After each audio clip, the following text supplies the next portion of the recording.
이번에 그 신기통에 이제 공모 사업에 참여했던 이제 지역이 네. 24개 자치구에 약 한 120곳이 참여해서 21곳을 이제 선정이 됐죠. 최종으로 이제 선정을 네. 했어요. 한번 선정된 것을 한번 보실게요. 민간 재개발 1차 후보지 맞네요, 그죠?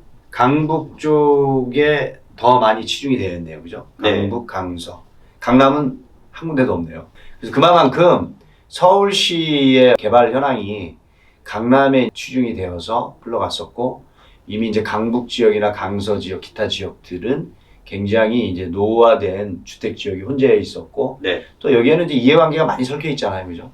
그래서 이제 유타운 옛날 이명박 시절부터 이제 유타운으로 개발을 해서 진행되어 오면서 10년이 넘는 세월을 재건축과 재개발을 통해서 사업이 완성이 되는 그런 과정이 있었거든요. 네. 그래서 다시 이번에 이제 민간 재개발 공모 사업으로 해서 이렇게 후보지가 선택된 지역들은 옛날에 이미 뭐 유타운으로 제정이 되었거나 재개발 재건축을 추진했던 지역들이 아마 대부분일 거라고 판단이 되어집니다. 네. 자, 이렇게 해서 21곳이 후보지가 선택이 되었습니다. 그런데 이번에 의외로 이제 아까 도시재생 지역 4곳이 이제 포함이 됐다고 그랬잖아요. 이거 이제 네, 박원순 시장 시절에 도시재생을 활성화하기 위해서 어마어마한 돈을 투자를 했던 지역들 중에 그거와 맞지 않게 뭔가 흘러가지 않는 지역들. 네. 그런 지역에 주민들이 자발적으로 아까 뭐라고 그랬죠? 30% 이상 동의 받아야 된다 그랬죠? 네. 우리는 싫어. 그냥 우리는 재건축 재개발 할 거야. 주민들의 동의를 30% 이상을 받아서 신청을 한 지역은 또 거기를 평가를 해서 요번으로 4군데가 선정이 됐다는 것. 네. 이 부분이 좀 특이한 부분이라고 좀 보시면 될 것 네. 같습니다. 선정된 곳을 보면 네. 종로 창신동 쪽이고요. 네. 동작 상도 14구역, 그리고 구로 가리봉 2구역, 관악 신림 7구역이었습니다. 네네. 청신동이 어떤 지역이냐면 동대문이 도매시장이 활성화되고 거기에 관련돼서 우리 산업이 이제 발전이 됐어요. 네. 동대문은 그 전서부터 24시간 돌아가는 시장이잖아요. 그래서 그 당시에 디자인하고 제품을 시연하고 만들어야 되는 이제 순회 가공업식으로 조그만 공장들의 위치가 네. 주변에 이제 위치했었던 겁니다. 그래서 이것을 도시재생을 통해서 이러한 것들을 되살리자 뭐 하자 뭐 했었는데 이미 이제 여러 가지가 오프라인에서 온라인으로 동대문 시장이 변하고 있잖아요. 이제 네. 뭐 그러면서 이제 매출도 떨어지고 기타 등등 사회 변화가 이제 있다 보니 이런 것들이 받아주지를 못하는 거죠, 이제. 그래서 이러한 재생 지역으로 이제 대서 자금의 지원을 받기 시작하면 다른 용도로 활용을 못 해요. 그래서 이 부분은 그냥 그대로 가는 거야. 결국 슬럼화돼서 개발도 못하고 이러지도 못하고 저러지도 못하는 거야. 이제 그런 부분을 아마 서울시에서 감안을 하고 이번에 이제 재개발을 하는 것으로 이제 포함을 시킨 거로 보시면 될 것 같습니다. 네. 도시 재생 활성화 지역이 52곳 이렇게 어마어마해요. 이렇게 많은 곳이 선정이 됐었고 그 중에 이제 서울 도심의 4대문 안에는 세운 지역 지금 진행을 하고 있는데 이 부분도 지금 굉장히 논란이 많죠. 지금 걷고 싶은 거리 그래서 이제 도차도나 뭐 연결하기 위해서 공중통행로도 이런 것도 이제 만들고 뭐 이러고 있는데 깊이 들어가면 이제 도시계획적 측면인데요. 종로서부터 남산까지의 녹지축이 있었어요. 녹지축. 이게 이제 오세훈 시장 때 이제 서울시 그때 한강 르네상스 서울 도심의 녹색 공간. 그래서 오세훈 시장 때의 정책 중에 하나 특이한 게 한강 르네상스도 있지만 소공원들, 공원들을 많이 만드는 사업이 있었어요. 그 중에 지금 세운 재정비 구역은 녹지축이라고 그래가지고 걷고 싶은 거리 이렇게 만드는 거리가 그 폭이 한 30m 이상 되는 폭이거든요. 네. 비원서부터 남산까지 연결하는 녹지축으로 하겠다라는 이제 계획이 있었어요. 네. 근데 이게 이제 박원순 시장 들어오면서 바뀌게 된 거죠. 그래서 그걸 보존을 하고 원형 보존을 하고 스타트업 만들고 이렇게 해서 이제 변형이 됐는데 우리가 이제 항상 얘기하지만 뭐 런던 얘기도 하고 뉴욕 얘기도 했었잖아요. 도시 재생은 뭐냐 도대체 누구를 위한 거냐 뭐 이런 얘기도 했었고 왜 지자체 단체장이 바뀌면 법들이 하루아침에 바뀌어서 들어갔던 예산이 누구 거야? 서울 시민 거잖아요. 그죠? 네. 그 예산 낭비를 하게 되느냐, 뭐 이제 이런 거에 이제 좀 우리가 깨어날 때가 되지 않았느냐. 왜 지자체 단체장이 서울 시민들을 위해서, 뭐 국민들을 위해서 좋은 법안을 만들었어. 근데 그 전에 지자체 단체장이 만든 좋은 법이 있어. 근데 그것을 없애버리면서까지 새로운 것을 꼭 만들어야 되느냐. 좋은 것은 어떡하죠? 지키고 나가야죠. 예. 영국의 런던 도시재생은 철저해요. 이게 노동당이 됐든 당이 바뀌든 기존에 해오던 프로젝트들 그거는 꾸준히 일관성 있게 이제 진행이 가는 거죠. 이런 게 서울시에도 앞으로 그렇게 될 것 같고요. 이번에 그래서 이제 오세훈 시장 들어서도 도시재생 활성화 구역에 투자되어서 네. 자금이 많이 들어간 지역들은 선별해서 빼버린 거죠. 이제 이런 것들이 좋은 이제 시그널로 이제 모아집니다. 네.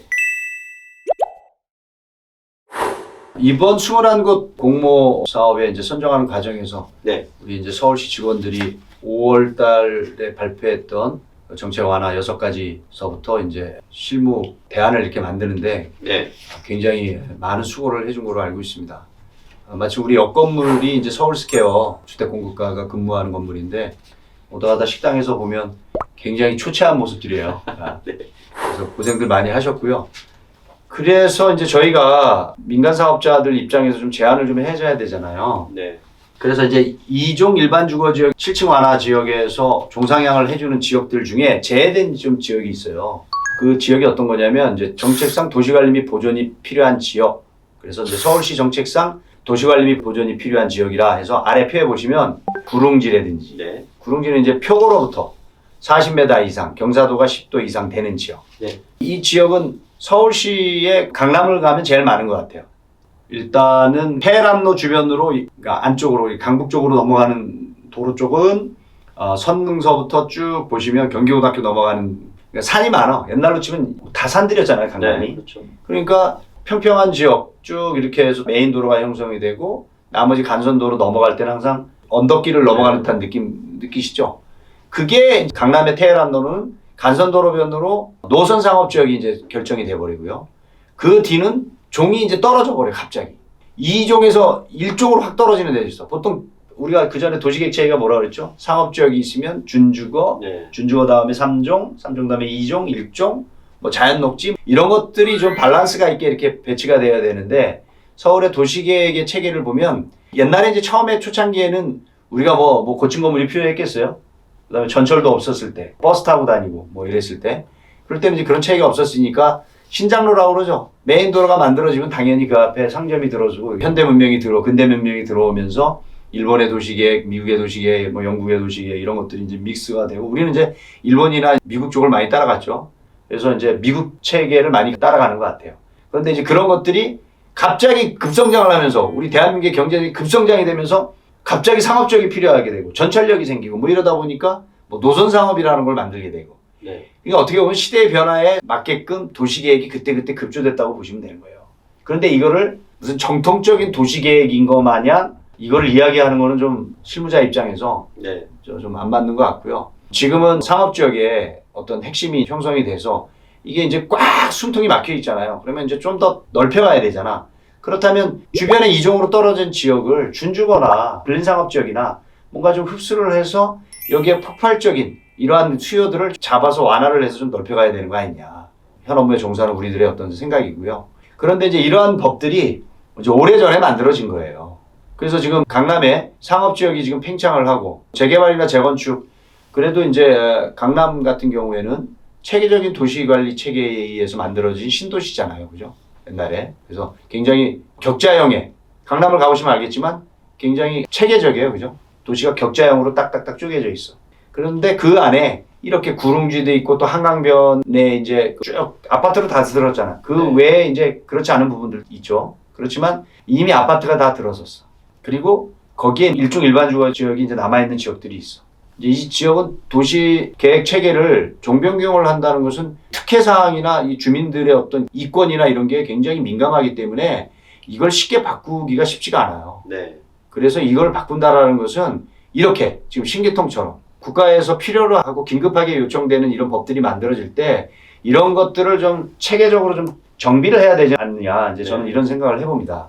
그래서 이러한 법에 의해서 강남에 우리가 이제 현업에 일을 하다 보니까 뭐 이런 것들이 있지 않느냐. 저희가 이제 좀 삼성동이나 대치동이나 이제 이런 쪽을 보면은 약간의 구릉지야. 거의 다 뭐 거기 아까 말씀드린 대로 이제 구릉지자가 네. 이렇게 형성이 돼 있고 2종으로 이제 뚝 떨어져요. 보통 그런 것들이 혼재가 되어 있거든요. 근데 막 앞에는 유흥가가 쫙 질비하게 있고 그 다음엔 2종으로 떡 떨어지고 1종으로 떨어지다 보니까 단독주택이 있어. 근데 이 단독주택이 사람이 사느냐 그게 아니고 어학원이 들어오거나 디자인 회사가 들어오거나 이거에 맞는 사무실의 용도로 쓰여지고 있는 거야. 근데 종변경이 안 되다 보니까 네. 그걸 그냥 근린상업처럼 쓰고 있는 거예요. 거기에 음식점도 하고 뭐 이렇게 해서.